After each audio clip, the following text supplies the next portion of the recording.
Geetha. Today we are going to see the topic normal distribution concept part 5. இங்கே area property அப்படிங்கறத பார்க்க போறோம்.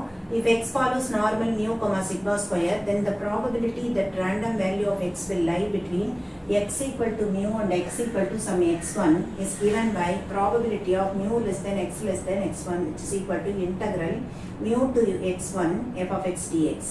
இப்போ இதை 1 by f of x நம்ம வேல்யூ சப்ஸ்டிட் பண்ணா 1 by root of 2 by sigma integral mu to x1 e power minus x minus mu the whole square by 2 sigma square dx.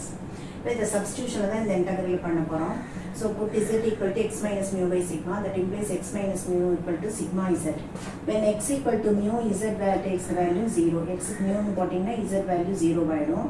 When x equal to x1 னா z equal to x1 minus mu by sigma, which is equal to some z1 c. நம்மளாக எடுத்து consume பண்ணிக்கிறோம். So this is nothing but integral 0 to x1. இந்த integral என்ன ஆயினா integral 0 to z1 pi of z dz ஆயிடும். Where pi of z equal to 1 by root of 2 pi e power minus z square by 2 into dz. அது நம்ம substitute பண்ணது. அதாவது இந்த வேல்யூவை substitute பண்ணதுக்கப்புறம் is the probability function of standard normal variate. The definite integral 0 to z1 pi of z dz is known as normal probability integral and gives the area under standard normal curve. In the integral வந்து it is called a normal probability integral. It gives the area under standard normal curve between the ordinates, between the points 0 and z1. z equal to 0 and z equal to z1. இந்த values இடையில் உள்ள ஏரியாவை நமக்கு கொடுக்குது. These areas have been tabulated for different values of z1 at intervals 0.01 in the table. இந்த areas எதில் இருக்கும் அப்படின்னா நம்ம இந்த ஏரியாவை அப்படியே டைரக்டாக கண்டுபிடிக்க முடியும். For different values of z1 at intervals of 0.01 in a table. அந்த டேபிள் இருக்கு, ஏரியாஸ் அண்டர் நார்மல் கர்வ்னு ஒரு டேபிள் இருக்கு. அதிலிருந்து தான் நம்ம இந்த ஏரியாஸை நம்ம கண்டுபிடிக்க போறோம். இது நமக்கு இன்ஃபரன்ஸ், அதாவது நம்மளுடைய ஸ்டாட்டிஸ்டிக்கல் இன்ஃபரன்ஸ்ல நிறைய யூஸ் ஆகும் இந்த ஏரியா ப்ராப்பர்ட்டி. அதே மாதிரி இதை யூஸ் பண்ணி நம்ம நிறைய ப்ராப்ளம்ஸ் சால்வ் பண்ண போறோம். சரி, இப்போ இந்த டயக்ராம் பாருங்க. This is the bell shaped normal curve. அது கீழே வந்து x equal to mu. இதான் வந்து நம்மளுடைய mean value x equal to mu. x வந்து mu plus sigma ஆகும்போது x equal to mu ஆகும்போது z equal to 0. x equal to mu plus sigma னா நம்ம ஏற்கனவே சொல்லிருக்கோம் z takes the value 1. அதே மாதிரி x equal to mu plus 2 sigma னா z will take the value 2. x equal to mu plus 3 sigma னா z will take 3. அதே மாதிரி தான் லெஃப்ட் சைடுல x equal to mu minus sigma னா z equal to minus 1. x equal to mu minus 2 sigma னா z equal to minus 2. x equal to mu minus 3 sigma னா z equal to minus 3. ஏன்னா நம்ம z என்ன define பண்ணியிருக்கோம், x minus mu by sigma னு define பண்ணியிருக்கோம். அந்த இடத்துல நம்ம xக்கு இந்த வேல்யூஸை போடும்போது இந்த z வேல்யூஸ் கரஸ்பாண்டிங்காக கிடைக்குது. ஸோ இது வந்து ஏரியாஸ் அண்டர் நார்மல் கர்வ் நம்ம எப்படி பண்ண போகிறோம்னு பார்க்குறோம். In particular the probability that a random value of x lies in the interval mu minus sigma comma mu plus sigma is given by probability of mu minus sigma less than x less than mu plus sigma, which is equal to integral mu minus sigma to mu plus sigma f of x dx. நம்ம இப்போ அந்த integral வந்து values எல்லாம் substitute பண்ணும்போது z equal to x minus mu by sigma னு போடும்போது நமக்கு அந்த integral pi of z dz நம்ம ஏற்கனவே கண்டுபிடிச்சோம். அதை தான் இங்கே யூஸ் பண்ண போகிறோம். That will mu minus sigma ஆகும்போது probability of z வந்து என்ன, z உடைய value -1 less than z less than 1 ஆயிடும். That is equal to integral -1 to +1 pi of z dz ஆயிடும். Because z equal to x minus mu by sigma. இதை நம்ம எப்படி எழுதலாம்னாக்கா integral 2 into integral 0 to 1 pi of z dz எழுதலாம். ஏன்னு கேட்டால் by the property of symmetry. ஏன்னா integral 0 to 1னும் integral 0 to -1 ரெண்டு டிஸ்டன்ஸும் வந்து ஈக்குவல், அதாவது சிமெட்ரிக்கல். இந்த கர்வே வந்து நார்மல் டிஸ்ட்ரிபியூஷனுடைய கர்வ் சிமெட்ரிக்கல்ங்கிறதுனால நம்ம இந்த மாதிரி எழுத முடியும். ஸோ அப்போ இந்த 1 வரைக்கும் மட்டும் நம்ம வேல்யூ வந்து நம்ம இதில் பார்க்க போகிறோம். z equal to 1ங்கிறது ஏரியா டேபிள்ஸில் பார்த்தா 0.3413 வரும். அதை 2ஆல் மல்டிப்ளை பண்ணுறோம். So it will become 0.6826 from area tables. Areas under normal கர்வ்னு ஒரு டேபிள் இருக்கும். அங்கே போய் நம்ம இந்த 1க்கு நேராக பார்க்கணும். 0லேருந்து 1க்குள்ளே என்ன வேல்யூ வருது. அதே மாதிரி probability of mu minus 2 sigma less than x less than mu plus 2 sigma உடைய வேல்யூ என்ன ஆகும், probability of -2 less than z less than 2. ஏன்னா mu plus sigma mu minus sigma போது 1 minus 1 plus 1 ஆச்சு. mu plus 2 sigma mu minus 2 sigma போது minus 2 to plus 2 வரைக்குள்ள area. So minus 2 less than z less than 2. That is nothing but integral minus 2 to 2 pi of z dz. இதை வந்து 2 into integral 0 to 2 pi of z dz ன்னா by using symmetry.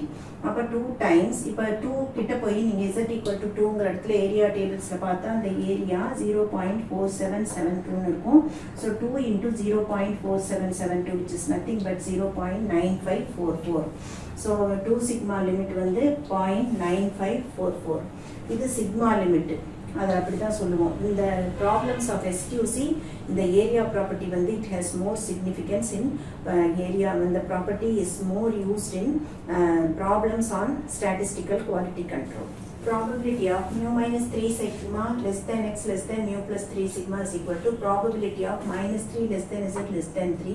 That can be written as integral minus 3 to 3 pi of z dz. This is equal to 2 into integral 0 to 3 pi of z dz by property of symmetry, which is nothing but integral 2 into இது 3 வரைக்கும் உள்ள value வந்து normal area tables படி 0.49865. So இதை ரெண்டால் multiply பண்ணும்போது 0.9973.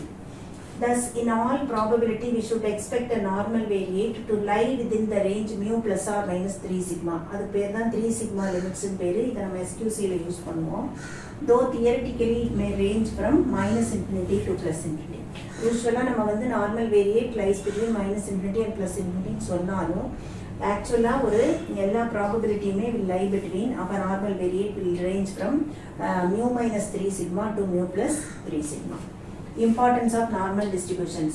First point, most of the distributions occurring in practice, for example, binomial, Poisson, hypergeometric, negative binomial, etc., can be approximated by normal distribution. Moreover, many of the sampling distributions, example, students T, F distribution, chi-square distributions, etc., tend to normality for large samples. We can binomial, Poisson tends to normal, Sn tends to infinity. Rendavadi, even if a variable is not normally distributed, it can be sometimes brought to normal form by simple transformation of variables. Normally, சில variates இல்லைன்னா கூட அதை வந்து normal variate மாற்ற முடியும் by using some small transformation of variables. If the third one, if x follows normal mu comma sigma square, then probability of mu minus 3 sigma less than or equal to x less than or equal to mu plus 3 sigma, which is equal to probability of minus 3 less than z less than 3, which is 0.9973. இதுதான் நம்ம மேலே பார்த்தது. இது வந்து use பண்ணி நம்ம டெஸ்டிங்கில் problem solve பண்ணுவோம். Fourth one, many of the distributions of sample statistics, example, distribution of sample mean, sample variance, etc., tend to normality for large samples and as such they can be best studied with the help of the normal curves. நம்ம இந்த மாதிரி sampling mean distributionsனுடைய அதாவது distributions of sample mean, sample variance, etc., will tend to normality for large samples. அது நம்ம என்ன with the help of normal curves அதை வந்து நம்ம டீட்டெயிலாக பெஸ்ட்டாக படிக்க முடியும். Fifth property, fifth importance, the entire theory of small sample tests, T, F, chi-square, etc., is based on the fundamental assumption that the parent population from which the samples have been drawn follow normal distribution. ஒன்னுடைய parent population எங்கிருந்து samples வந்ததோ அதனுடைய population எதுன்னு பார்த்தா normal distributionங்கிற அந்த assumptionக்கு தான் நம்ம இந்த entire theory of small sample test lies.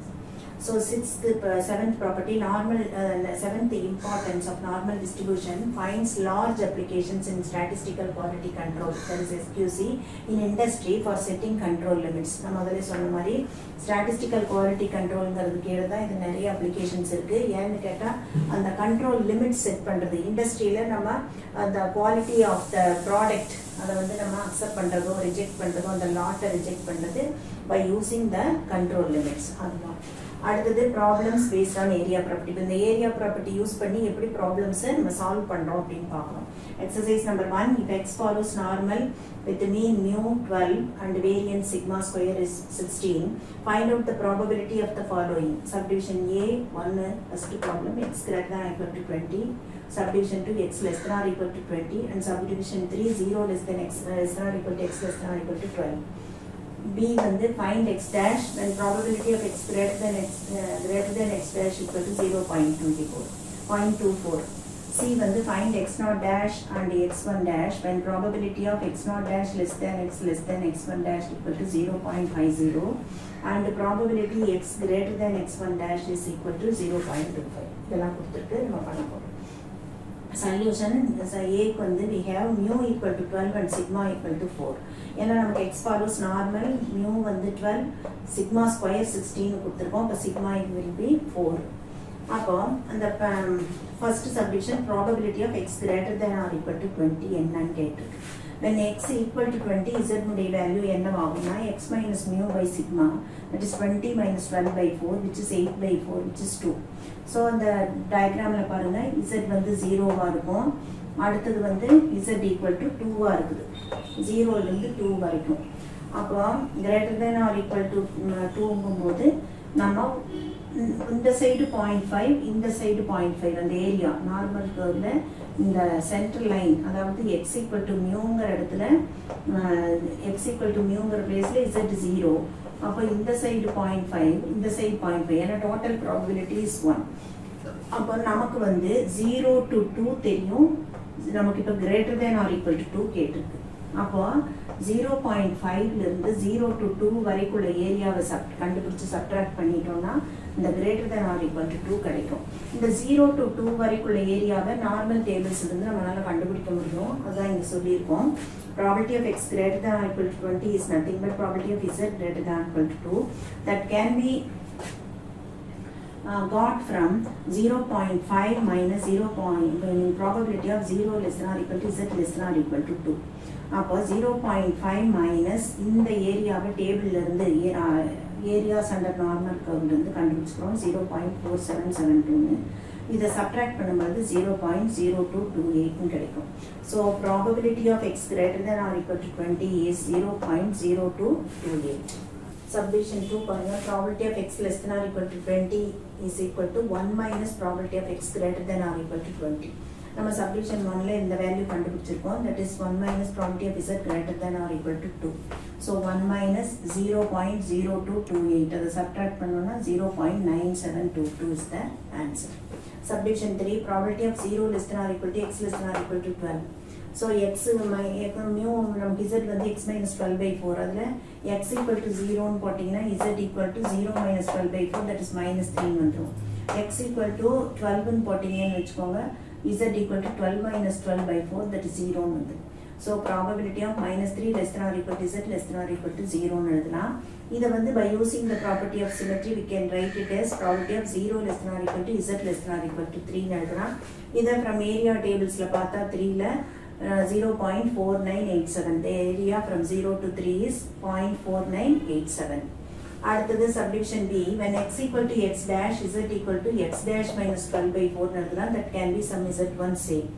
Then we are given probability of x greater than x dash is 0.4 னு கொடுத்திருக்கு. அப்போ that implies probability of z greater than z1 equal to 0.24 நமக்கு தெரியும். அதாவது exceeding z1, இதுக்கப்புறம் உள்ள area வந்து 0.24. அப்போ நமக்கு வேணுங்கிறது probability of 0 less than z1 தான் நமக்கு வேணும். that is total area இந்த right hand side ஃபுல்லாக வந்து 0.5, அதில் இந்த 0.24 கழிச்சா இந்த ஏரியா நமக்கு கிடைச்சிடும். So 0.5 minus 0.24 which is 0.26. That is the answer. From normal tables z1 equal to 0.71 approximately. அப்போ hence x dash minus 12 by 4, நமக்கு இப்போ x dash உடைய வேல்யூ வேணும், இந்த ப்ராபபிலிட்டி தெரியும். இப்போ நம்ம கொடுத்துருக்கிறது என்னன்னா z1 equal to 0.71. அப்போ x dash minus 12 by 4 equal to 0.71. That implies x dash equal to 0.71 into 4 plus 12. இதில் சப்ஸ்டிட் பண்ணா அப்போ 2.84 plus 12, that is 14.84. So x dash உடைய வேல்யூ வந்து 14.84. அடுத்து subdivision C, we are given probability x naught dash less than x1 dash equal to 0.50 and probability of x greater than x1 dash equal to 0.25 எடுத்து கொடுத்திருக்கு. இப்போ நம்ம corresponding z values நம்ம கண்டுபிடிக்கணும். when x equal to x1 dash, z equal to x1 dash minus 12 by 4, that is z1 வச்சுக்கலாம். அதே மாதிரி when x equal to x naught dash z equal to x naught dash minus 12 by 4 அது minus z1 வச்சுக்கலாம். இதுதான் இங்கே ஃபிகரில் நம்ம போட்டிருக்கோம். இது வந்து x equal to mu போது z வந்து 0 ஆயிரும். x equal to x1 dash போது z equal to z1 ஆகும். அதான் இது x equal to x naught dash போது z equal to minus z1 ஆகும். ஸோ இப்போ x greater than x1 dash அது வந்து 0.25 கொடுத்துருக்கு. ஸோ இந்த ஏரியா ஷேடட் ஏரியா 0.25. அப்போ ரிமைனிங் 0.5 இந்த மைனஸ் 0.25 போயிடுச்சுன்னா 0.25 இந்த ஏரியா 0.25. அப்போ அதே மாதிரி இந்த லெஃப்ட் சைடும் by using the property of symmetry இது 0.25 ஆகும். நம்ம வந்து x1 டேஷ்னுடைய வேல்யூவும் x0 டேஷ்னுடைய வேல்யூ கண்டுபிடிக்கும். இப்போ நமக்கு என்ன தெரியும், property of z greater than z1 equal to 0.25 கொடுத்துருக்குறாங்க. அதுதான் இந்த shaded area. and that implies probability of 0 less than z less than z1 up to z1 வரைக்கும் 0 இருந்து z1 வரைக்கும் என்ன ஏரியா இருக்கும்னா 0.5 இதை மைனஸ் பண்ணும்போது 0.25 அது இருக்கு. அதான் இங்கே நோட் பண்ணியிருக்கோம். therefore z1 equal to 0.6. நம்ம இந்த ஆர்டினேட்டை கண்டுபிடிக்கலாம். ஃப்ரம் த ஏரியா டேபிளில் ஆர்டினேட்னுடைய வேல்யூ என்னன்னு கண்டுபிடிக்க முடியும். ஏரியா தெரிஞ்சிருக்கு, ஆர்டினேட்டை கண்டுபிடிக்கிறோம். So z1 equal to 0.67 from the tables. இப்போ நம்ம இதில் சப்ஸ்டியூட் பண்ண போகிறோம். hence x0 dash minus 12 by 4 equal to minus z1 வச்சிருக்கோம். So minus 0.67. that implies x0 dash equal to இந்த 12 அங்கே போகும்போது plus 12 இது வந்து 4 into minus 4 into 0.67. ஸோ இதை மல்டிப்ளை பண்ணும்போது 12 minus 2.68 that is 9.32. So x0 dash value 9.32.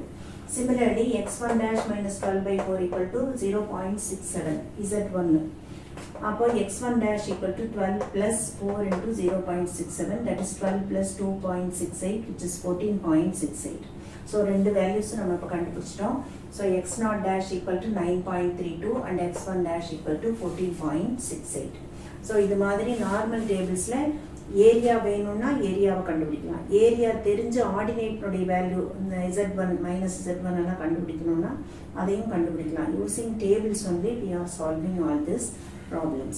So இந்த video உங்களுக்கு பிடிச்சிருந்தா லைக் பண்ணுங்கள், ஷேர் பண்ணுங்கள், கமெண்ட் பண்ணுங்கள், சப்ஸ்கிரைப் பண்ணுங்கள். மேலும் என்னோட வீடியோஸ் பார்க்கணுன்னா டிஸ்கிரிப்ஷன் உள்ள லிங்கை ஃபாலோ பண்ணுங்கள். தேங்க்யூ.